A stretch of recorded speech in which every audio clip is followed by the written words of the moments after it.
What if we tell you that Africa in the next few years will look like China? Not Europe, but China. China rose from famine to factories, from colonized to unstoppable, without asking the West for permission. Now Africa is rising, but something feels too familiar. Is Africa walking China's path? If yes, what can Africa learn from China? Let's find out.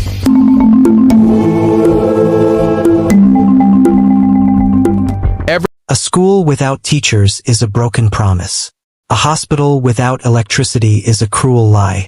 And a dam that produces no power is nothing more than a statue standing in silence. For decades, Africa has been decorated with these silent statues. Grand projects built not for people, not for production, but for prestige and photo ops. Ribbon cuttings, smiling politicians, foreign donors applauding, while the people remained in poverty. But today, a new vision is rising. One man, Ibrahim Traore, the revolutionary leader of Burkina Faso, is challenging the way Africa has been treated, and the way Africa has treated itself. He is asking the unthinkable question: what if Africa stopped chasing foreign validation, stopped copying Western charity models, and instead followed its own path to power just like China did? Because history shows us something shocking. China was once as poor as Africa. Villages were dark. Roads were mud. Factories were empty. But today, China is the world's second largest economy and the world's factory. If China could rise in just a few decades, why not Africa? And could Ibrahim Traore be the spark? Africa's landscape is filled with symbols of ambition. Airports that barely receive flights, railways that don't connect to industry, and government buildings shining with imported marble while the people outside struggle to eat. This is the prestige trap. For years, international lenders, Western donors, and even African elites themselves sold the idea that development was about visibility. Build a flashy new stadium, host a global conference, import fleets of luxury cars for leaders. Prestige first, production later. But production never came. Roads led nowhere. Dams sat idle. Hospitals lacked medicine. Schools stood without teachers. The result? Africa became addicted to symbols instead of systems. Dependency deepened. The continent remained a consumer of foreign goods instead of a producer of its own. Now contrast this with China. In the 1980s, China didn't chase prestige. It chased production. It built roads not to impress foreign donors, but to connect factories. It built ports not for ribbon cuttings, but for shipping exports. It built power plants not to look modern, but to electrify industry. And the result? Factories opened. Jobs multiplied. Exports skyrocketed. 1 billion people rose from poverty. So when Ibrahim Traore says Africa must change its mindset, he is not speaking theory. He is echoing history. Ibrahim Traore is not a career politician. He is not a man groomed in Paris or Washington. He is a soldier, a revolutionary, and at just 34 years old, one of the youngest heads of state in the world. In September 2022, he led a bold uprising, removing a government accused of failing to protect Burkina Faso from insecurity and foreign manipulation. For some, he was a hero. For others, a threat. But for millions of Africans watching, he became a symbol of something rare: courage.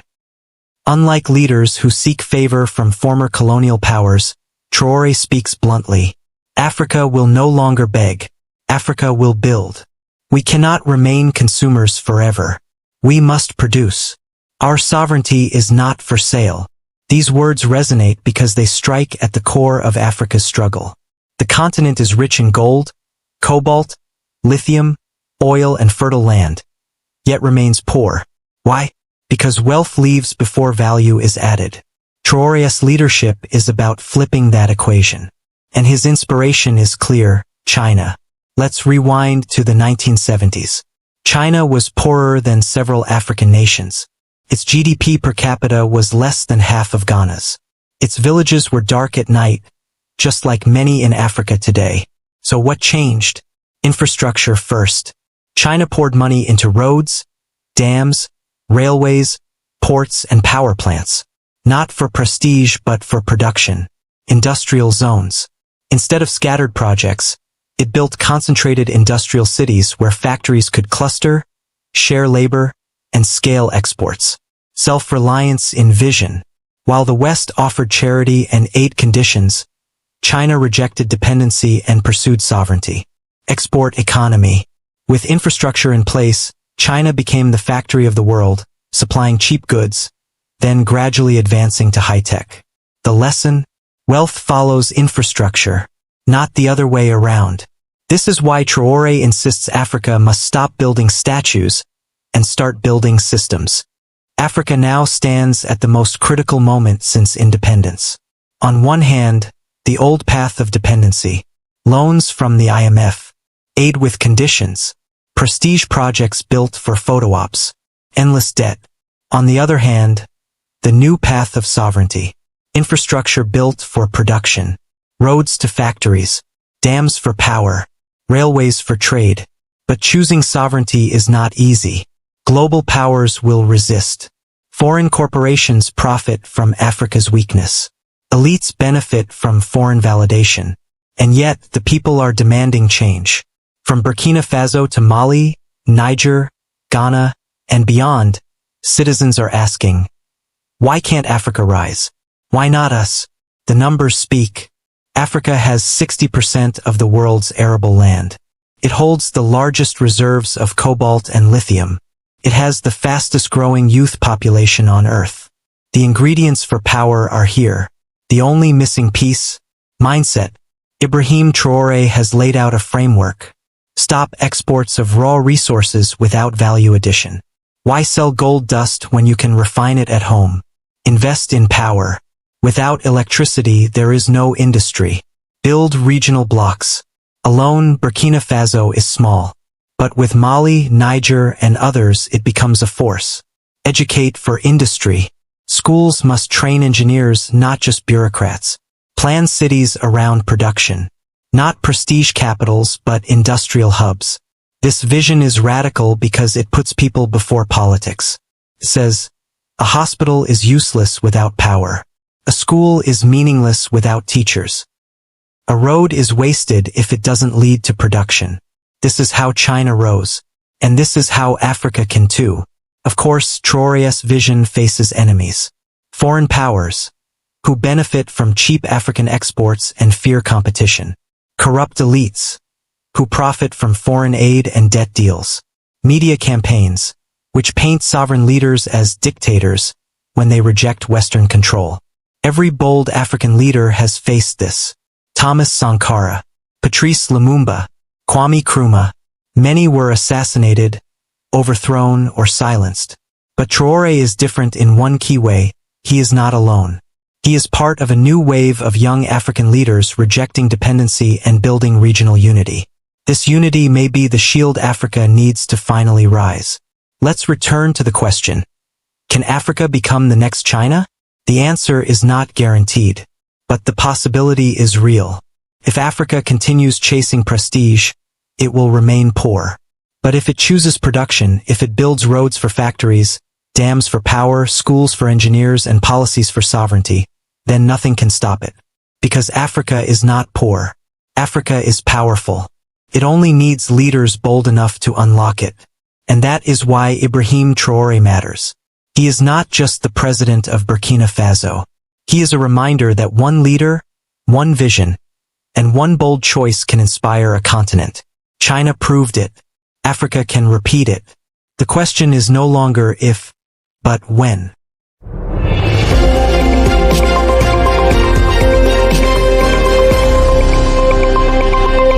Audio Jungle. They come from different generations, hail from different corners of the globe, and lead nations that seem worlds apart.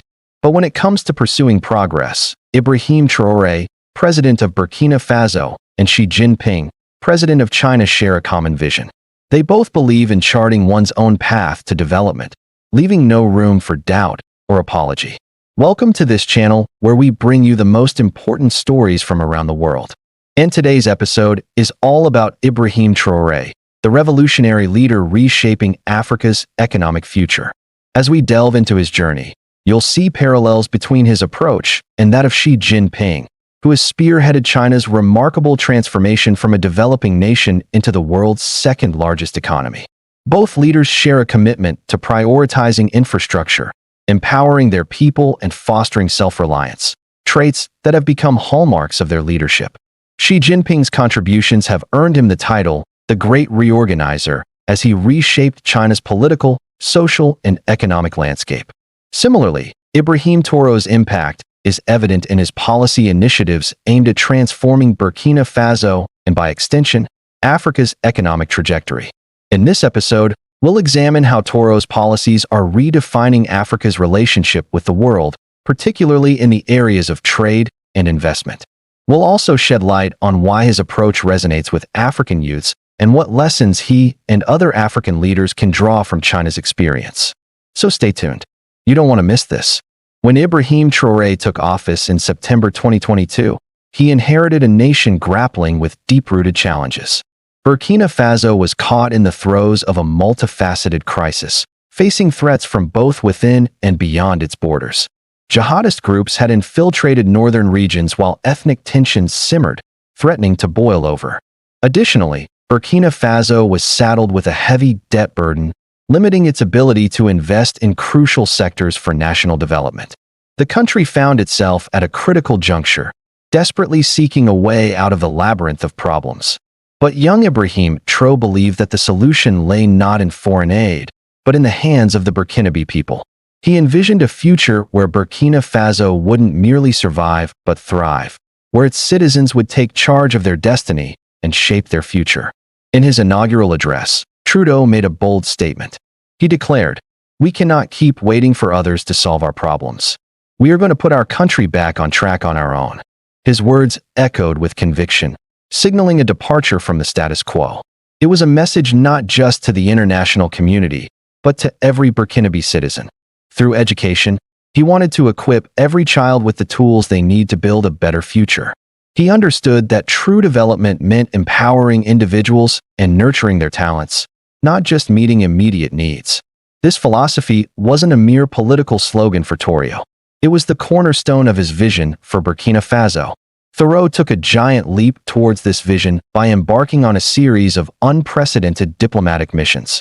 His first stop was Russia, followed by Turkey, Belarus, South Africa, China, and Iran, each visit building on the last. These weren't your typical diplomatic visits focused on rhetoric or symbolic gestures. They were strategic moves aimed at forging new partnerships and exploring untapped potential. He signed key deals to secure military support, advance in agriculture, healthcare, education, and much more. Each agreement was a step closer to realizing his dream of a self-sufficient, thriving Burkina Faso. One of the most significant aspects of Traore's approach is his emphasis on self-funding. Unlike many African nations that often rely heavily on foreign aid or loans with stringent conditions, Traore is committed to funding his country's development through its own resources. He understands the limitations of external assistance and the importance of taking control of the country's economic and political destiny. This commitment is evident in his ambitious projects across various sectors, from transportation to energy, which are primarily funded through taxes generated locally. By prioritizing domestic resources, Traore is ensuring that Burkina Faso's development is driven by its own people for its own benefit. This approach not only reduces dependence on foreign aid, but also fosters a sense of ownership and pride among the citizenry.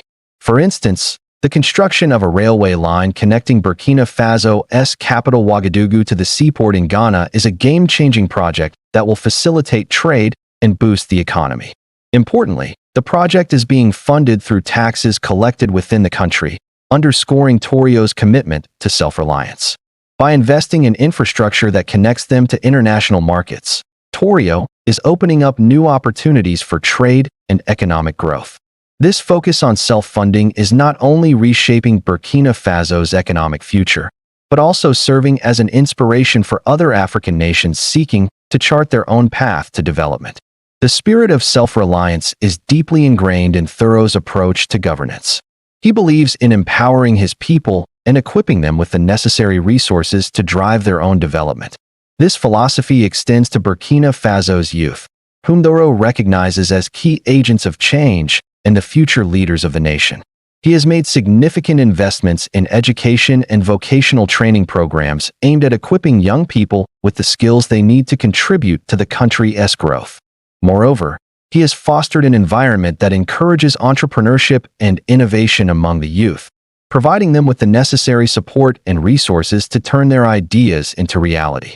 This focus on human capital development is a testament to Traoré's long-term vision for Burkina Faso. He understands that investing in the youth today will yield dividends tomorrow, laying the foundation for a brighter future. Traoré's influence is extending far beyond Burkina Faso's borders, resonating with the youth across Africa.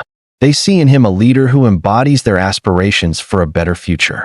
His message of self-reliance, empowerment, and Pan-Africanism is particularly appealing to young people who are eager to break free from the constraints of foreign dependency and shape their own destinies.